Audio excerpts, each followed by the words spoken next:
Olá, eu sou o Cauã Soares, eu sou 021 e eu sou membro do PET desde 2023.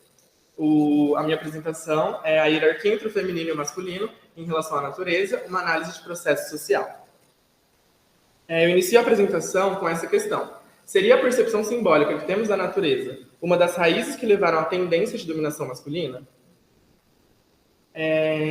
Inicialmente, eu vou estabelecer que a interconexão entre o feminino e a natureza, ela tem sido concebida como uma rede de símbolos e significados, onde as linhas entre o sagrado e o mundano se entrelaçam.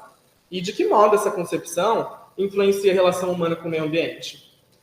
Para responder essas questões, a metodologia central da pesquisa é a pesquisa bibliográfica, e vale ressaltar também que a interpretação que realizamos acerca dos dois conceitos, masculino e feminino, ela não intenciona entrar no mérito de identidade de gênero, apenas pretende desenvolver uma reflexão envolvendo as percepções sociais simbólicas do feminino e do masculino. A fim de responder, a pergunta inicial, surgem outras questões, como qual a diferença entre o masculino e o feminino, por que a supervalorização do masculino e também o que é a natureza. A gente inicia essa apresentação comentando que o gênero é intrinsecamente atrelado a um conjunto de crenças partilhadas pela sociedade, acerca do feminino e do masculino. As concepções sobre o gênero, elas são construídas de maneira dicotômica e oposta, e as concepções são estereotipadas sobre a feminilidade e a masculinidade. O que é ser homem, o que é ser mulher. E aqui é um esquema para demonstrar como a nossa cabeça funciona. Quando a gente pensa em feminino, nós temos a delicadeza, está muito atrelada, a flexibilidade, a cor rosa, a emoção, a espiritualidade e também o doméstico. Em contraponto, o masculino é totalmente o oposto. A brutalidade, o controle, a cor azul, a razão, o ceticismo e também a selvageria, o selvagem. A supervalorização do masculino, ela permeia as estruturas sociais há séculos, moldando as percepções e expectativas em torno da feminilidade. E essa dinâmica, ela pode ser compreendida ao analisarmos as teorias de dois pensadores, como Freud e Beauvoir.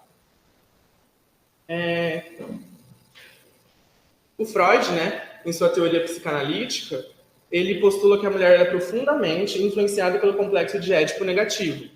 O complexo de Édipo, ele é uma das teorias da psicanálise que descreve a atração que os filhos sentiriam pelo genitor do sexo oposto, de modo que o Édipo negativo seria a admiração da menina pelo pai, que quando interrompida, a destina a uma posição passiva na sexualidade. E nessa perspectiva, a autonomia feminina ela é desencorajada e a feminilidade é descrita com base no modelo masculino. É uma visão reducionista que perpetua estereótipos de gênero. No entanto, a crítica incisiva de Beauvoir, a teoria de Freud, ela lança luz sobre as limitações dessas concepções e rejeita a ideia de um destino feminino pré-determinado, argumentando que a condição das mulheres ela é moldada principalmente pela socialização imposta pela cultura patriarcal e enfatiza que a imanência a qual as mulheres são submetidas as priva da transcendência, restringindo as suas possibilidades de liberdade e de autonomia. A supervalorização masculina, então, ela legitima as desigualdades de gênero. A Simone ainda também indaga que o mundo fálico ele recusou as mulheres e nota que em todas as situações o homem é o sujeito e a mulher é sempre colocada como outro. Então, ela é como um objeto mesmo. E se há uma forma humana, ela é masculina, por exemplo. Ao passo que a mulher aparece como negativo e é sempre relegada à passividade. Essa realidade na sociedade contemporânea, ela se manifesta de diversas formas, como na esfera profissional, em que vemos disparidade de gênero, significativa em cargos de liderança e até mesmo na persistência de normas sociais que limitam a expressão emocional dos homens, reforçando a ideia de que eles devem ser fortes e inabaláveis, sendo obrigados a não sentir emoções e não demonstrá-las. Bom, o que é a natureza? Para diversos indivíduos, a natureza tem um significado. Ela pode ser um ambiente físico, um sistema ecológico, uma entidade viva. Ela também significa cultura, ela também tem simbologia e, principalmente, ela também é uma fonte de inspiração. E aí que chega no ponto principal, que o feminino ele é como uma metáfora para a natureza, porque tem esse vínculo entre o feminino e a natureza, onde ambos possuem elementos em comum, elementos vivos, né, de reprodução, de fertilidade, de maternidade. E em mitologias, por exemplo, e povos longínquos, a figura feminina ela é ligada aos elementos da terra, o ciclo de plantio, a colheita, a nutrição e a fertilidade.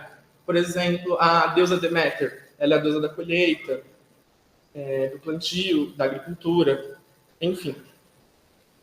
E surge, então, né, o ecofeminismo justamente como uma antítese a todo esse movimento, porque ele expõe, né, a relação entre a ciência, a mulher e a natureza, são as primeiras preocupações do movimento ecofeminista. E ele entende o machismo como o opressor incomum que existe entre as mulheres e a natureza, onde há interconexões entre as opções de gênero e as problemáticas ambientais. Então, ele propõe, né, a reconstrução do ser por meio de interações livres de relações de domínio, buscando constantemente a complementação ao invés da exploração. E também representa uma abordagem moderna que procura romper com a perspectiva dualista do mundo. As conclusões gerais são que, ao percorrer os meandros sobre a relação entre o feminino, o masculino e a natureza, emergem os padrões claros de dominação e controle. A análise desses padrões revela uma dinâmica complexa de poder, onde a natureza é frequentemente subjugada e explorada, assim como o feminino é muitas vezes inferiorizado e relegado a papéis secundários. O ecofeminismo, então, ele surge como uma voz de resistência, buscando desafiar essas estruturas de dominação e promover uma compreensão mais integrada e igualitária entre todos os elementos.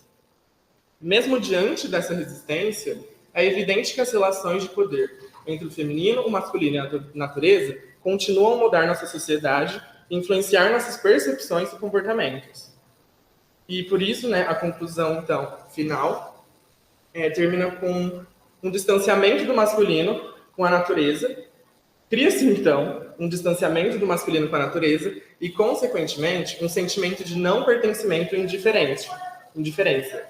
Diante de uma sociedade machista em que o homem é cultuado e as características femininas são inferiorizadas, espera-se que a natureza seja dominada, assim como ocorre com a mulher na sociedade moderna. Essas são as referências e muito obrigado.